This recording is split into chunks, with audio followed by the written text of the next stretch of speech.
Hello guys, स्वागत है आपका सिटीजन जी चैनल पर। और आज आप देखने वाले हो much awaited movie the forever purse का ब्रेकडाउन। ये पर्स फ्रेंचाइज की 5वीं फिल्म है और ये पर्स इलेक्शन ईयर का डायरेक्ट सीक्वल है। अगर आप नहीं जानते कि पर्स क्या है तो चैनल पर पूरी सीरीज अवेलेबल है, आप पहले उसे चेक करो, उसके बाद ये वीडियो कंटिन्यू करना। बेसिकली इसका कॉन्सेप्ट ये है कि साल में एक रात के लिए यूएसए में सारे क्राइम्स लीगल हो जाते हैं, रॉबरी, मर्डर एक्सेट्रा। ऐसा कॉन्सेप्ट आपने पहले कभी नहीं देखा होगा, इसलिए इस सीरीज को जरूर चेक करना। इसके डायरेक्टर हैं एवराडो गुट और राइटर है इस फ्रेंचाइज के क्रिएटर जेम्स डिमोनिको। ये इस फ्रेंचाइज की आखिरी मूवी बताई जा रही थी, लेकिन क्या आपको लगता है कि ऐसा हो सकता है? इतनी क्रिएटिव फ्रेंचाइज ऐसे ही एंड हो जाएगी? इस फ्रेंचाइज के फ्यूचर के बारे में मैं आपको वीडियो के एंड में बताऊंगा। तो अब ज़्यादा देर ना करते हुए जल्दी से स्टोरी स्टार्ट करते हैं।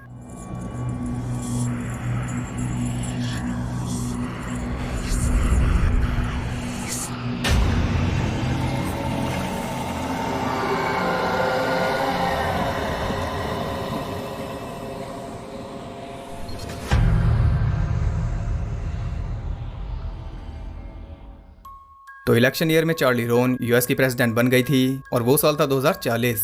लेकिन अब 8 साल बाद 2048 में एनएफएफए यानी कि the new founding fathers of America फिर से पावर में आ चुके हैं और आते ही उन्होंने फिर से पर्च को लागू कर दिया। रूल्स वही हैं कि कोई रूल नहीं है, सिर्फ कुछ शर्तें हैं जो कि आप जानते हो।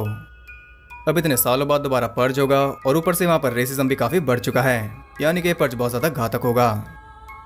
आगे हम देखते हैं कि मैक्सिकन कपल वान और एडिला को, जो कि मैक्सिकन ड्रग कार्टेल से बचने के लिए टेक्सास में आ चुके हैं इलीगली बॉर्डर क्रॉस करके। बॉर्डर पार कराने वाला लड़का इन्हें एक कार्ड देकर कहता है कि जब भी तुम्हें कोई प्रॉब्लम हो तो रोज को फॉलो करना। अब सीन शिफ्ट होता है सीधा 10 महीने बाद, पर से एक दिन पहले। वान अब काम कर रहा है टकर फैमिली के रैंच पर, जिसमें है कैलेब, उसका बेटा डिलन, बेटी हार्पर और डिलन की वाइफ कैसी जो कि प्रेग्नेंट है। डिलन वान को पसंद नहीं करता, उसका कहना है कि काउबॉय मैक्सिकन नहीं हो सकते। वान के साथ 2 लोग और वहाँ पर काम करते हैं, टीटी और किर्क। अडिला काम करते हैं एक मीट फैक्ट्री में जहाँ उसका बॉस है डैरियस। यहाँ कर इन दोनों ने एक न्यू लाइफ स्टार्ट की है। हम एक ट्राइबल लीडर चियागो को भी देखते हैं जो कि पर्च के खिलाफ है। अगले दिन अडिला देखते हैं कि हर कोई पर्च की शॉपिंग कर रहा था और इसके लिए तो ये टेरिफाइंग था क्योंकि इनका पहला पर्च होगा। यहाँ पर हम एक लोगो भी देखते हैं, इसे याद रखना। उधर कैलेब अपने वर्कर्स को पर्च प्रोटेक्शन बोनस देता है ताकि वो खुद को सेफ रख सके। पर शुरू होने से 1 घंटा पहले सब कुछ बंद हो गया था और ये दोनों भी घर पर नहीं रुकने वाले। वो दोनों टीटी के साथ एक सेफ जगह पर पहुंचते हैं जहां और भी ढेर सारे लोग थे और वहां उनके लिए पूरी सिक्योरिटी थी।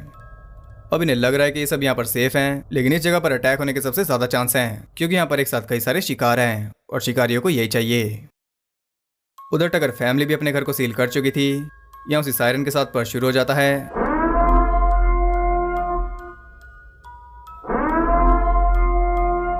और कोई कितना भी सेफ क्यों ना हो, इस सायरन को सुनकर उसकी हार्ट बीट बढ़ी जाती है क्योंकि अब 12 घंटों के लिए उसे आसपास हेल दिखेगा और मुझे नहीं लगता कि पर्च की रात कोई सोता होगा। डिलन का भी यही हाल था। पूरे घर को सील कर देने के बाद भी वो चिंता में है और हम देखते हैं कि उसकी चिंता जायज़ है क्योंकि कोई उसकी प्रॉपर्टी में एंटर हो चुका है। बाहर सब कुछ वैसा ही था जैसा कि पर्च की रात होता है, चारों तरफ केओस, चीखे और गोलियों की आवाज़। लेकिन इस सब के बीच हम देखते हैं ग्रुप को जो कि खुद को पीपीएफ यानी कि पर्च प्योरिफिकेशन फोर्स बता रहा था और उनके ट्रक पर आप सेम वही लोगों देख सकते हो। इस ट्रक में वो नॉन अमेरिकन को टॉर्चर करते हुए घूम रहे हैं ताकि बाकियों तक भी ये मैसेज पहुंच जाए। उन्हें देखकर अडीला भी गन उठा लेती है, जिससे हमें पता चलता है कि ये भी ट्रेंड है। वो गोली चलाने वाली थी तभी वहाँ का कैप्टन उसे रोक देता है क्योंकि ऐसा करके वो जंग छेड़ देगी, जिस वजह से वो तो मरेगी ही, साथ ही वहाँ बंद बाकी सभी लोग भी मारे जाएंगे क्योंकि फोर्स लिटरली यही काम कर रही है। खैर वो फोर्स वहां से चली जाती है, लेकिन अभी भी हर कोई टेंशन में था। तभी सायरन बजता है और पर्च एंड हो जाता है। जी हाँ, पर्च ऑफिशियली एंड हो गया। लेकिन जरा मूवी का टाइटल दोबारा पढ़िए। अब हर कोई अपने काम पर चल देता है क्योंकि पर्च के अगले दिन छुट्टी नहीं होती और काम पर जाते हुए लोगों को एक से बढ़कर एक नज़ारा दिखाई देता है।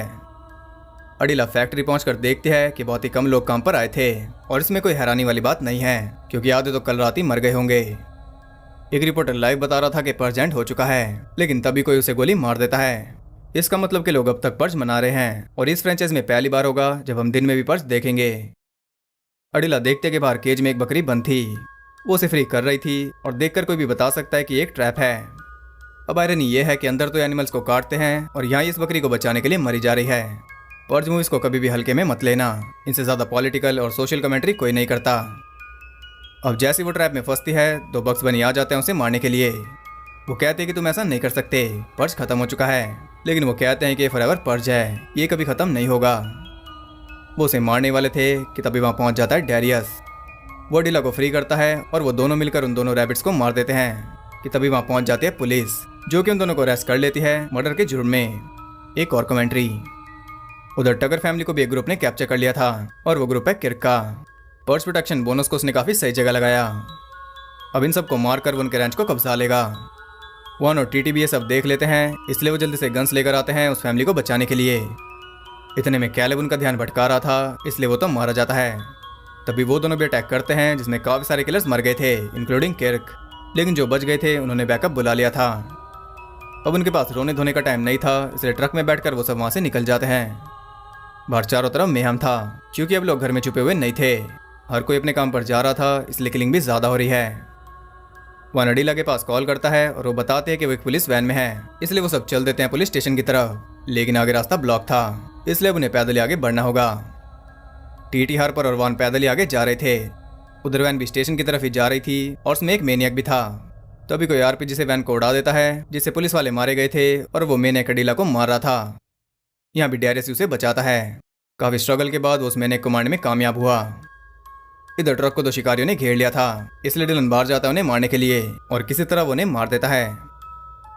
उधर कोई इस वैन को खोल रहा था और इन दोनों के पास तो कोई हथियार भी नहीं। वो समझ गए थे कि उनका एंड आ गया, लेकिन वैन खोलने वाला वान था। बचते बचाते वो सब ट्रक में बैठकर वहां से निकल रहे थे, लेकिन डैरियस उनके साथ नहीं जाता क्योंकि उसे अपनी फैमिली के पास जाना था। वो सब वहां से निकल जाते हैं और टाउन की हालत तो आप देख ही रहे हो। और जब काबू से बाहर हो चुका, वो रुकते एक मोटल पर जहाँ से वो खाने पीने का सामान ले रहे थे और ट्रक में फ्यूल भर रहे थे। वहाँ में रेडियो से पता चलता है कि सरकार को पता ही नहीं कि पर्ज अभी तक रुका क्यों नहीं। लेकिन जैसा कि हमने देखा, हर पर्ज करने वाले को पहले से ही पता था कि ये फॉरएवर पर्ज है, ये कभी रुकने वाला था ही नहीं। यानी कि ये पहले से प्लान था और ये प्लान किया होगा वहाँ की सरकार ने, यानी कि एनएफएफए ने। इसका मोटिव है सभी नॉन अमेरिकन को मारना या फिर अमेरिका को वाइट करना। और ये द फॉरएवर पर्ज का ही लोगो है जिसे हम काफ़ी पहले से देख रहे हैं, यानी कि ये सब कुछ बड़ी अच्छी तरह प्लान था। लेकिन ये प्लान बैकफायर कर रहा है क्योंकि पर्ज करने वाले अब सरकारी लोगों को भी मार रहे हैं और ये तो होना ही था। हालात बेकाबू होते देखकर यूएस में मार्शल लॉ लग गया, यानी कि हर शहर में मिलिट्री उतरेगी। और इसका सिंपल सा मतलब यही है कि उस देश में अब कोई भी जगह सेफ नहीं बची। लेकिन अच्छी खबर यह है कि कनाडा और मैक्सिको ने 6 घंटों के लिए अपने बॉर्डर खोल दिए ताकि यूएस के लोगों को बचाया जा सके। यानी कि अभी ने मैक्सिको जाना होगा जहाँ से आए थे। इनके पास ना तो कोई चॉइस है और ना ही टाइम। अब वो एल पैसो की तरफ बढ़ रहे थे जहाँ से वो बॉर्डर पार करेंगे, लेकिन ये उतना आसान नहीं होगा क्योंकि पर्ज करने वालों का तो यही मोटिव होगा कि कोई भी बॉर्डर पार ना कर पाए। रास्ते में कुछ किलर्स उनके पीछे लग चुके थे जिनका मोटिव था उन्हें मारना, लेकिन किस्मत से उनके पास फॉरएवर पर्ज का फ्लैग था जिसे दिखाकर वो बच जाते हैं। अब तो कंफर्म हो गया कि ये सब परफेक्टली प्लान था। यहाँ पर आप ये भी जान लो कि हार्पर और टीटी के बीच में कुछ चल रहा है। वो एल पैसो पहुँचते हैं जहाँ पर हालात और ज़्यादा बुरे थे। रास्ता ब्लॉक था, इसलिए उन्हें पैदल ही आगे बढ़ना होगा और ये और भी रिस्की है क्योंकि एक तरफ थे पर्जर्स और दूसरी तरफ आर्मी, और इन दोनों के बीच फंस गए थे आम लोग जिनके भी हाथ में हथियार था। मिलिट्री उन सबको मार रही थी, इसलिए अब ये दोनों तरफ से बचते हुए आगे बढ़ रहे थे। वो एक थिएटर में पहुंचते हैं जिसे एक टैंक उड़ा देता है, इसलिए डिला और कैसी उनसे अलग हो जाते हैं। अब उन्हें कोई और रास्ता ढूंढना होगा। तभी उन्हें एक रोज का साइन दिखाई देता है और वो लड़का तो आपको याद ही होगा, उसने कहा था कि रोज को फॉलो करना, इसलिए वो उसे फॉलो कर रहे थे और अडिला भी। लेकिन तभी एक ग्रुप उन्हें पकड़ लेता है जिसका हेड था अल्फा और साथ में थी मदर। ये पीपीएफ है, पर्ज प्योरिफिकेशन फोर्स, और उनका सिस्टम देखकर लग रहा है कि ये भी सरकार के लिए ही काम कर रहे हैं। हार्पर और डिलन को बचने का एक चांस देते हैं, उन्हें बस वान और टीटी को मारना होगा। लेकिन वो ऐसा नहीं करते, तब मदर खुद ही टीटी को मार देती है और अब बारी थी वान की। लेकिन तभी आर्मी वहाँ पहुँच जाती है और इसी बीच वान मदर को मारकर वहाँ से भाग जाता है। इसका बदला तो अल्फा लेकर ही रहेगा। रोज को फॉलो करते हुए डिला एक सेफ हाउस तक पहुंच चुकी थी जहाँ भी कई सारे लोग थे और उनके साथी भी वहाँ पहुंच गए। अब बस उन्हें वहाँ से निकलने की जल्दी थी, लेकिन तभी उन्हें पता चलता है कि पर्जर्स ही आर्मी पर भारी पड़ गए, इसलिए आर्मी वहाँ से चली गई है। और क्योंकि अब वहाँ पर आर्मी नहीं रही, इसलिए मैक्सिको ने अपना बॉर्डर भी बंद कर लिया। अब जितने भी लोग निकलने के लिए जमा थे वो सब मारे जाएंगे, ना तो वो यहाँ के रहे और ना वहाँ के। लेकिन आप जानते हो कि तो पहले भी इल्लीगली अंदर आए थे और अब इनके पास ही चॉइस है। वहाँ पर वो क्रेग को बुलाते हैं जिसे आपने पहले देखा था, और यही इन्हें बॉर्डर पार कराएगा। लेकिन अल्फा की टीम भी इनके पीछे है। उन्हें पहाड़ पार करना था, इसलिए वो सब चल देते हैं और डिलन ने केसी और हार्पर को भी भेज दिया था। बाकी सब यहीं रुककर अल्फा को रोकेंगे, लेकिन इनके पास गोलियां बहुत ही कम है। फिर भी वो उनका सामना करते हैं और कईयों को तो उन्होंने मार भी दिया, लेकिन गोलियां खत्म होने की वजह से उन्हें भागना पड़ता है। वो जाकर छुप जाते हैं, लेकिन ज़्यादा देर तक वो नहीं बच पाएंगे। अब उन्हें हाथों से ही फाइट करनी होगी। इस हाथापाई में वो कईयों को ढेर कर चुके थे, लेकिन इसी बीच अल्फा डिला को लेकर भाग गया। वो उसे बेट की तरह यूज कर रहा था। फिर भी वॉन और डिलन मिलकर उसे मार देते हैं और कुछ इस तरह वो सब सेफली मैक्सिको पहुंच जाते हैं, जहाँ पर डिलन मिलता है अपनी न्यूबॉर्न बेबी से। और कुछ इस तरह सब कुछ ठीक हो गया इनके लिए। यूएस का तो बुरा हाल है, वहाँ के 2 मिलियन से ज्यादा नागरिक मैक्सिको और कनाडा में आ गए। एनएफएफए खुद भी तबाह हो रहा है क्योंकि पर्च को ज्यादा छूट देने की वजह से अब उसे कंटेन नहीं किया जा सकता। लेकिन इस सब के बीच एक अच्छी चीज भी हो रही है। जो लोग पर्च नहीं करते थे अब वो भी हथियार उठाकर इन सब किलर्स का सामना कर रहे हैं, यानी कि अभी गुड वर्सेस बैड चल रहा है। और यूएस की हालत क्या है वो आप देख ही सकते हो। इसी के साथ ये मूवी एंड हो जाती है। ये पहली पर्च मूवी होगी जिसमें ज्यादा मेन कैरेक्टर्स नहीं मरे, सब कुछ ठीक ठाक निपट गया। हालांकि तबाही पहले से काफी ज्यादा हुई, लेकिन वो हमें दिखाई नहीं गई। शायद हम उसे आगे देखें। ये मूवी फ्रेंचाइज की लास्ट मूवी होने वाली थी, लेकिन जैसा कि आपने देखा इसमें से मल्टीपल सीक्वल्स निकल सकते हैं। डेरिस की कहानी को कंटिन्यू करके हमें सेम दिन फिर से दिखाया जा सकता है और उसकी कहानी इनसे अलग होगी। या फिर उन सब की कहानी दिखा सकते हैं जो बॉर्डर पर मरने के लिए फंस गए, या फिर पर्जर्स का एंगल दिखा सकते हैं, या फिर सरकार का। इसके इतने सारे सीक्वल्स बन सकते हैं, लेकिन जो बन रहा है उसके बारे में सुनकर आप काफी खुश होंगे। हमने देखा कि अभी गुड वर्सेस बैड चल रहा है और इस फ्रेंचाइज का सबसे ब्रेव कैरेक्टर कौन है? लियो। काफी टाइम से हम उसे मिस कर रहे थे और वो टाइम आ चुका है जब उसे फिर से इस फ्रेंचाइज में लाया जाएगा। ऐसा लग रहा है कि जेम्स डिमोनिको ने हमारी सुन ली, क्योंकि वो नेक्स्ट पार्ट की कहानी लिख रहे हैं जो कि लियो पर ही फोकस करेगी। और शायद उसमें हम एक वर्ल्ड वाइड पर्च देख पाएंगे, जो कि एक ना एक दिन तो इस फ्रेंचाइज में होना ही था। आप खुद ही आइडिया लगा सकते हो कि ये फ्रेंचाइज कभी एंड हो ही नहीं सकती। ये कॉन्सेप्ट ही कुछ ऐसा है और हम भी नहीं चाहते कि ये कभी एंड हो। शायद इसकी टीवी सीरीज का 3rd सीजन भी आ सकता है। तो आप बताइए कि आप लियो के वापस आने से कितना एक्साइटेड हो? अब अगर मैं बात करूँ इस मूवी की, तो ये बाकी पर्च मूवी से अलग भी थी और सेम भी। इसमें हमने दिन में पर्च देखा, बल्कि कई दिनों तक लगातार देखा, लेकिन चीजें तो इसमें वही सब थी, जैसे कि एक्शन, थ्रिल, वायलेंस, सर्वाइवल, ये सब चीजें प्रॉपर थी। इसलिए मूवी कहीं से भी वीक नहीं लगती। $18 मिलियन में बनी ये मूवी अब तक 50 मिलियन कमा चुकी है, यानी कि इसका सीक्वल तो आकर ही रहेगा।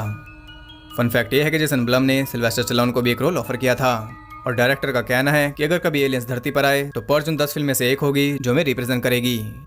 कैसी को प्रेग्नेंट दिखाने के लिए जो पैडिंग की गई थी उसमें वो स्नैक्स वगैरह छुपा कर रखती थी। तो ओवरऑल मुझे तो मूवी पसंद आई, ना ही इसने निराश किया और ना ही बोर, जो कि इस साल ज्यादातर मूवीज कर रही हैं। लेकिन अभी भी कई सारी मूवीज आनी बाकी हैं जिनसे काफी हाई होप्स हैं, जिनके बारे में मैं पिछले 1 साल से बात कर रहा हूँ, जिनके अच्छे खासे ब्रेकडाउन आपको यहाँ मिल जाएंगे। तो बस इस वीडियो में इतना ही। अगर आपको वीडियो पसंद आई तो उसे एक लाइक कर देना और कमेंट करके बताओ कि आपको मूवी कैसी लगी और क्या आप लियो के लिए एक्साइटेड हो, कमेंट करके बता देना। और ऐसी और वीडियोस देखते रहने के लिए चैनल को सब्सक्राइब करके बेल नोटिफिकेशन कॉल पर सेट कर लो, तो आगे आपका फोन नोटिफिकेशन को कंटेन कर सके। और ज़्यादा कनेक्टेड रहने के लिए आप मुझे इंस्टाग्राम पर फॉलो कर सकते हो, वहाँ आपको बहुत कुछ जानने के लिए मिल जाएगा, हर एक लेटेस्ट मूवी की अपडेट भी और लेटेस्ट वीडियोस की भी। तो मैं मिलता हूँ आपसे अगली वीडियो में, तब तक के लिए सबको बाय।